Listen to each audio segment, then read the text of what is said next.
अस्सलाम वालेकुम। आज पेश है स्पेशल मटन मसाला करी की रेसिपी।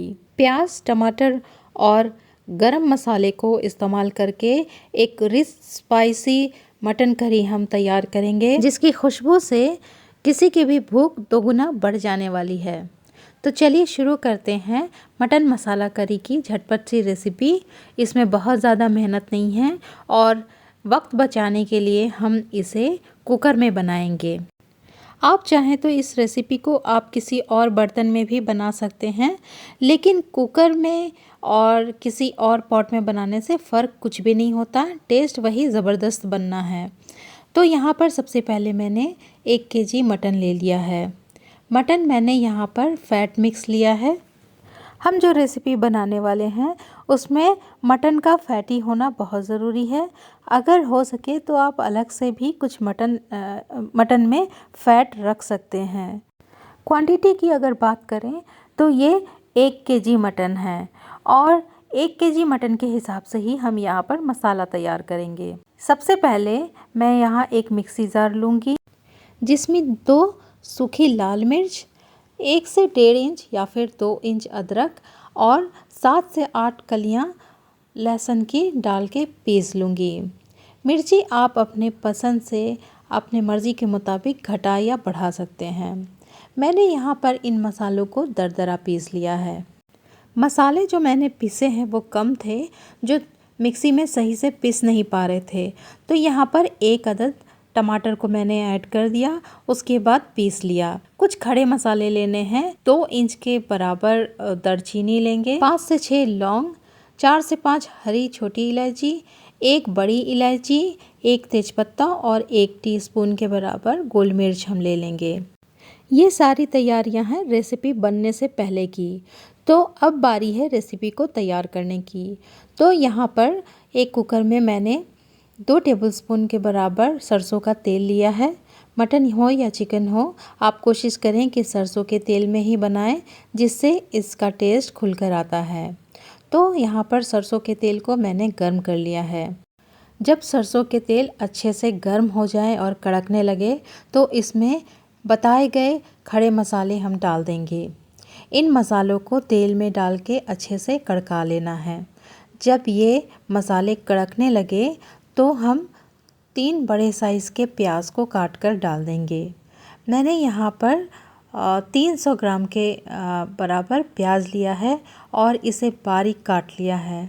काटने के बाद इसे हाथों से मसलकर इसके छलनों को अलग कर लिया है, जिससे कि प्याज लाल करते वक्त इवनली ये प्याज लाल हो जाएं। सारे के सारे प्याज को हम तेल में डाल देंगे और इसे धीमी आंच पर फ्राई करेंगे। प्याज को फ्राई करते वक्त हमें इस बात का ख्याल रखना है कि प्याज पूरी तरह से ब्राउन ना हो। इसे हमें मटन के साथ भी फ्राई करना है, इसीलिए हमें इसे हल्के गुलाबी होने तक ही फ्राई करना है और उसके बाद इसमें मटन ऐड कर देना है।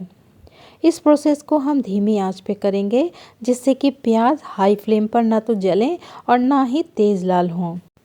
आप देख सकते हैं कि मैंने प्याज को बिल्कुल लाल नहीं किया है, ये हल्के गुलाबी रंग का है। अब यहाँ पर मैं मटन ऐड करूँगी। मटन को डालने के बाद भी हमें धीमी आंच पर मटन और प्याज को एक साथ भूनते रहना है। मटन को भूनते वक्त हम इस स्टेज पर 1 टीस्पून या ज़रूरत के मुताबिक नमक ऐड करेंगे। इस स्टेज पर हम कोई और मसाला ऐड नहीं करेंगे, बस नमक डालना है और इसे भूनते रहना है। जब तक हमें ये ना लगे कि प्याज गलने लगा है, तब तक हम मटन के साथ प्याज को भूनते रहेंगे। कम से कम 15 मिनट तक मटन और प्याज को भूनेंगे और इस प्रोसेस में होता यह है कि प्याज गलने लगता है और मटन में जो फैट है वो पिघलने लगता है। तो दोनों तरह से ये भुना चुके होते हैं। अब इस स्टेज पर हम वो मसाले ऐड करेंगे जो हमने पहले से पीस कर रख लिए थे। ये अदरक लहसुन पेस्ट है, जिसे डालकर हम कम से कम 5 मिनट तक भूनेंगे। इसके साथ ही हम कुछ और पाउडर मसाले भी डालेंगे। यहाँ पर मैंने 1 टीस्पून हल्दी पाउडर, 1 टीस्पून धनिया पाउडर, 1 टीस्पून रेगुलर लाल मिर्च, हाफ टी स्पून के बराबर गोल मिर्च पाउडर ऐड किया है, 1 टीस्पून ज़ीरा पाउडर डाला है। और लास्ट बट नॉट लीस्ट, हम कश्मीरी लाल मिर्च डालना कैसे भूल सकते हैं। कश्मीरी लाल मिर्च से रंगत खूबसूरत निकल कर भी आएगी और ये बहुत ज़्यादा तीखा भी नहीं होता है। अब तकरीबन 20 मिनट तक इसे हम तेज़ आंच पर भूनेंगे। इसमें थोड़ा सा पानी भी हम ऐड करेंगे जिससे कि गलने का काम भी साथ ही साथ होता रहे। उसके बाद हम इसका ढक्कन लगाकर छोड़ देंगे और सीटी नहीं लगाएंगे।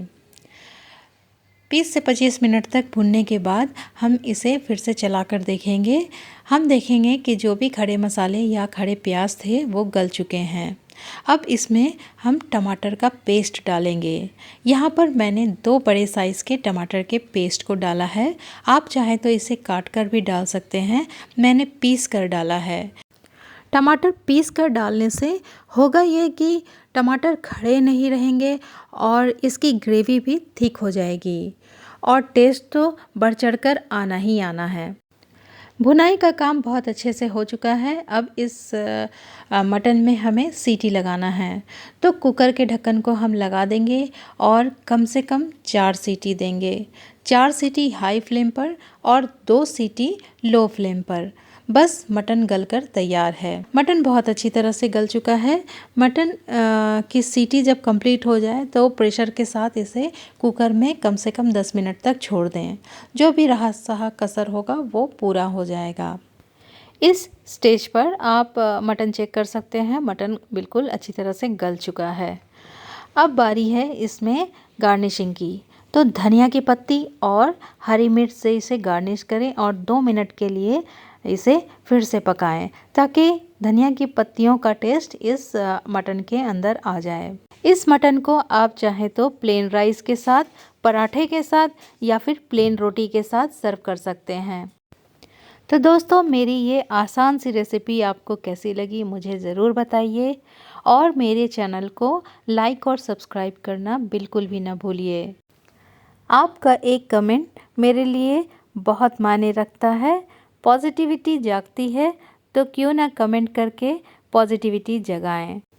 खुद भी खुश रहें और कोशिश करें दूसरे भी खुश रहें। तो मिलते हैं अगले जायके के साथ। अल्लाह हाफिज़।